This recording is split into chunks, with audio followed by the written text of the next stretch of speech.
From Strike Zone at Sunset Station in Henderson, Nevada. We're here for the title matches of the 2016 Junior Bowlers Tour Touring Players Championship. Got kind of the dream matchup here in the scratch division as Wesley Lowe is taking on Cortez Schenk, two of our very best from all time. Going head to head here, one game for the title, and it's down to 8 frames for the title as they both started strike spare.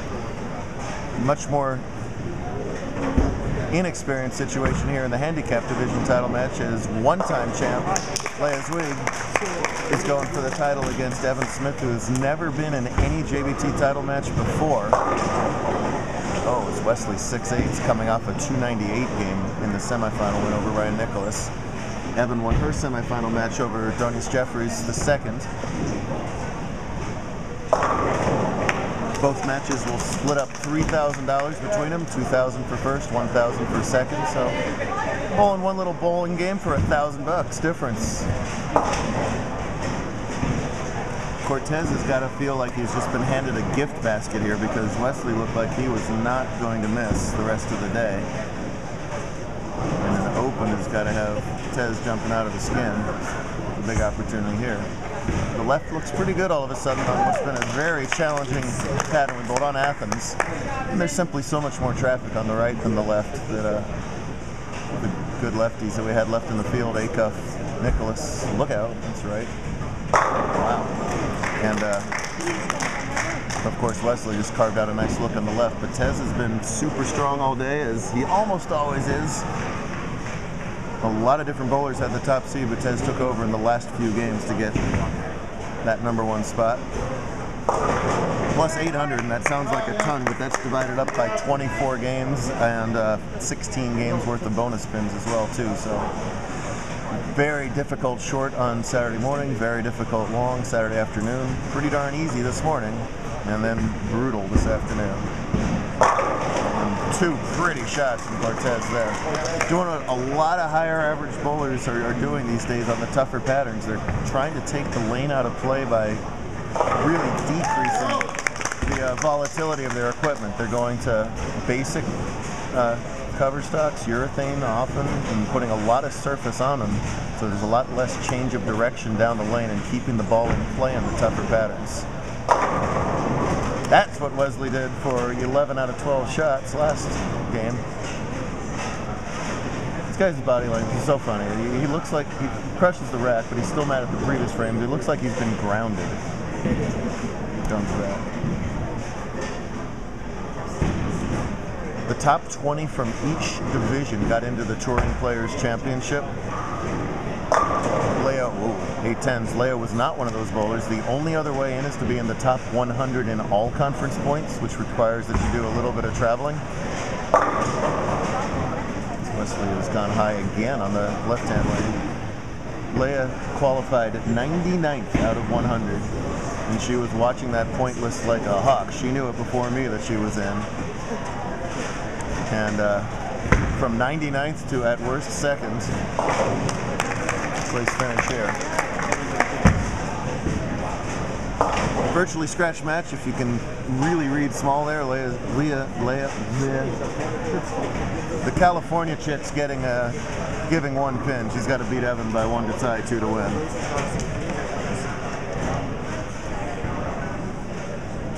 Stepladder finals really represented the whole breadth of geography that we cover. Tez, of course, from Phoenix. Wesley, Palmdale, California. Leah, Ventura County. Evan from Seattle. Donis from Albuquerque. All over the place. Nice break to get the 4 out. Still a somewhat tricky 2-5 for to shoot at. Tez, meanwhile, creeps up high in his 5th. Wesley's got to be happy that Tez hasn't run away with this match now, the way that the tide has turned quickly. He'll lead by 22 if he can spare up a 4-pin. Hard and straight at it. That's the right way to do it. Adele Warner already wrapped up the girls' TPC for her 14th girls' win of the season.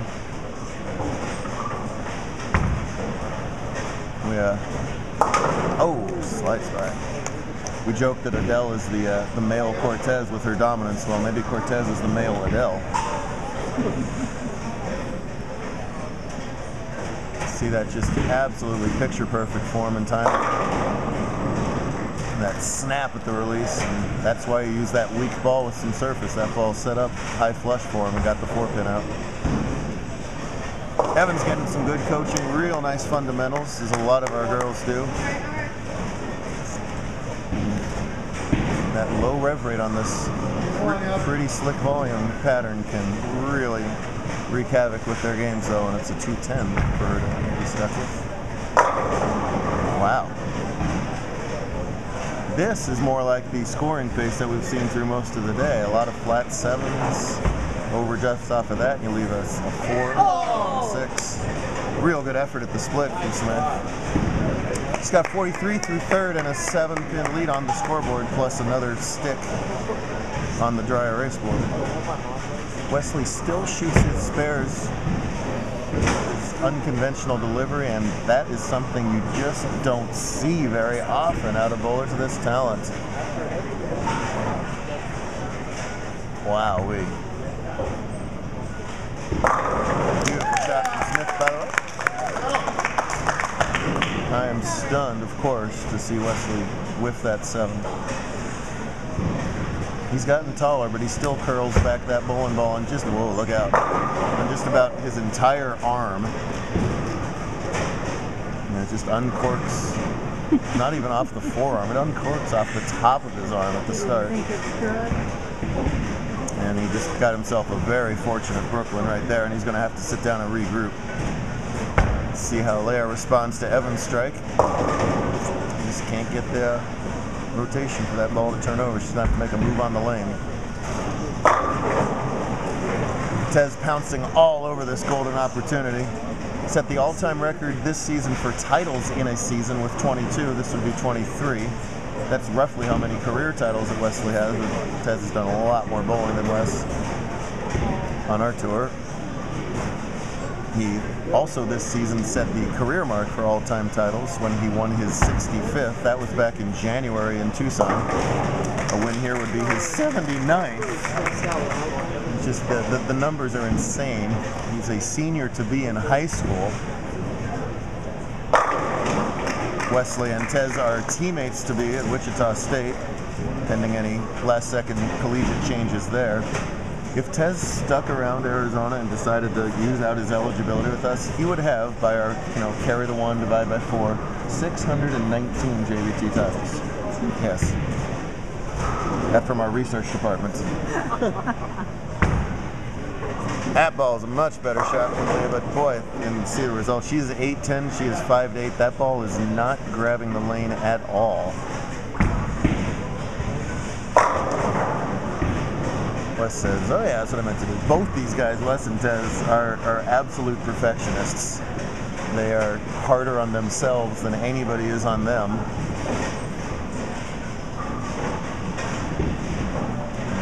Wesley is going to be angry at himself with a couple of errors that have got this match going the wrong way for him. He can max out for 215. Tez is already in the 220, so this is must strike here in the 9th. Just not as accurate as he was in the last match. I don't know if he was just loose and relaxed or what the difference is. I don't believe that any sort of pressure, no matter how big this tournament is for our tour, would get to him. He's been there and done that so many times all over the world. But just not as sharp a game, and Cortez is getting a free ride, 2,000 more.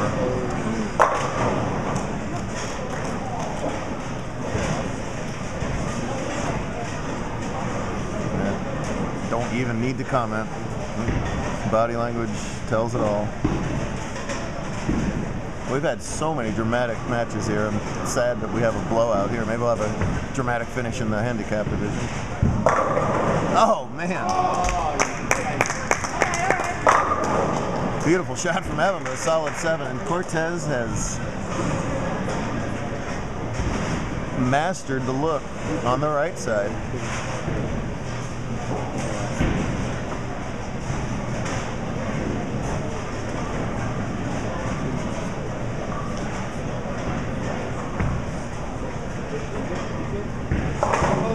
By Smith at the 7-pin. All just for show now, what kind of number he can put up. Just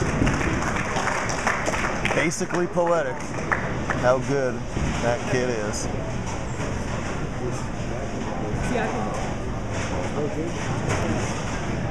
Leia and Evan are basically playing in the same place. Evan has just a hair more rotation. Leia's going to have to create some angle to the pocket here. Get the ball to pick up a little bit. That's a lot better. That's why the shot's so hard. You attack the pocket that directly and you start four-pinning. Pretty sweet, guys.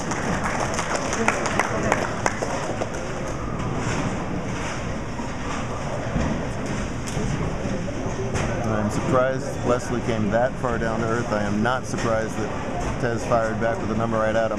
When Tez four-pinned in the second frame, he was so deflated because Wesley had already started with a strike. Tez probably someone back in his mind said, maybe I already lost the match just because I didn't strike in the seconds. The rest of the match did not go like that at all. 257, yet another exclamation point for the amazing Cortez. Now, let's finish up with Ladies' Day over here in the handicap division.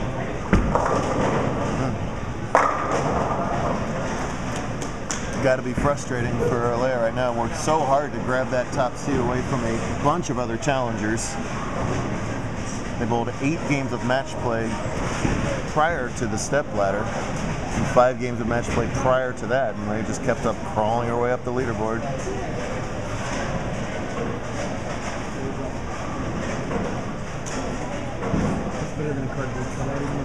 Yeah, I would say so.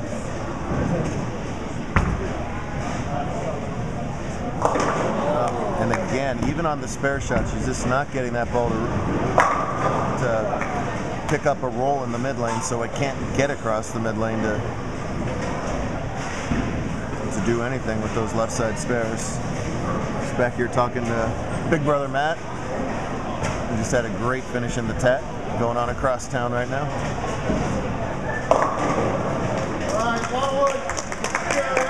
See the sort of jail they're in. If they attack the head pin, they crash up high. If they leak it at all, they just don't have the rev rate to get it back. What could have and should have been there might have been for Wesley. He's going to have to suffer through another runner-up finish. Poor guy, only $1,000 more. Oh boy. But it's the titles that these guys are after at this skill level, and that's going to be a disappointing finish for Wes. But these guys will celebrate the win and swallow the loss, and I don't know, probably be playing Pokemon Go in a few minutes anyway. I think I'm the only one not currently playing it.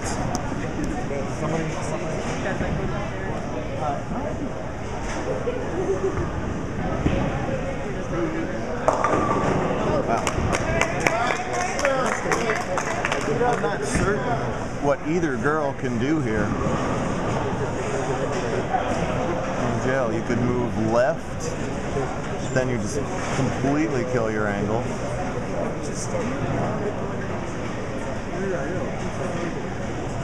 Well, spares may well be enough for Smith in this scenario. Let's see if she can cover the 4-7. Look out. You see how her ball just picks up a few feet more quickly than Leia's is, and that's the difference. That's getting enough to just roll over and create herself better scenarios. But it's not over. Leia trails by 38 and is giving one.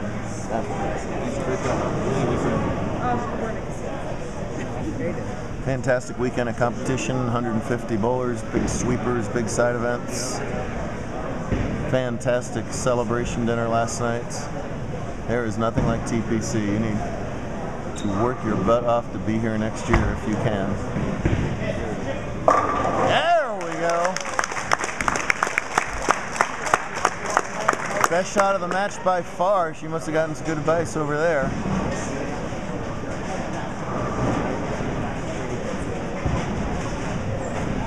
Can she capitalize on that good shot with consolidated here with a double in the 9th frame?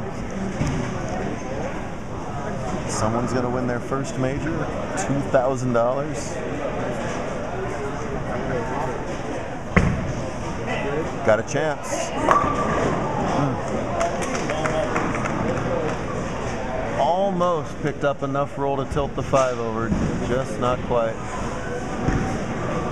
It's like watching old bowling in the 50s and 60s when people were throwing rubber at the pocket. This would be quite ordinary.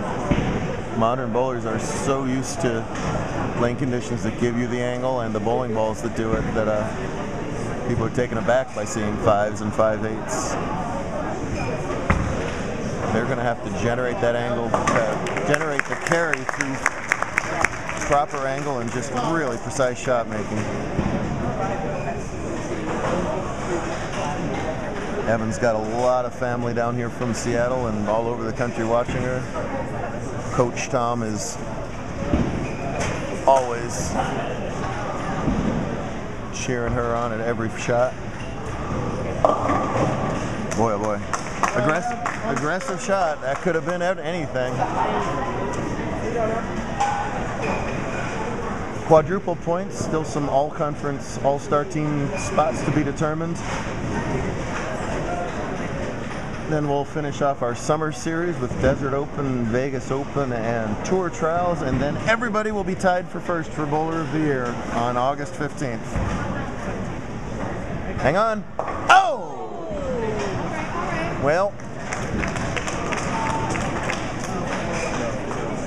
that chop is far from the end of the world. Here's the deal. If Leah strikes out, she gets 161. She's given a stick, so make it 160. I have really good news if you're a Evan Smith fan. She needs 5 pins on 2 balls to win the TPC. If I know Seattle girls, she's going to get it. She got it. She wins.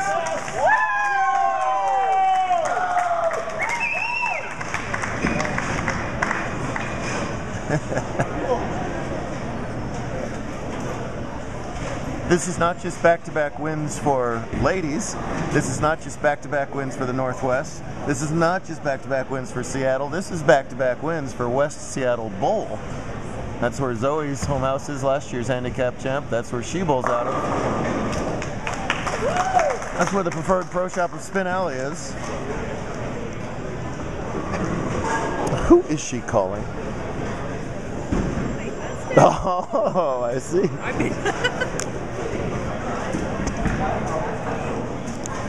Dad's at work. Proud family. Hats off to all of our finalists, everybody, for coming on down for a fantastic weekend. We will do it all over again at the Desert Open. That'll be our next video cast in a couple weeks. Evan Smith and Cortez Shank.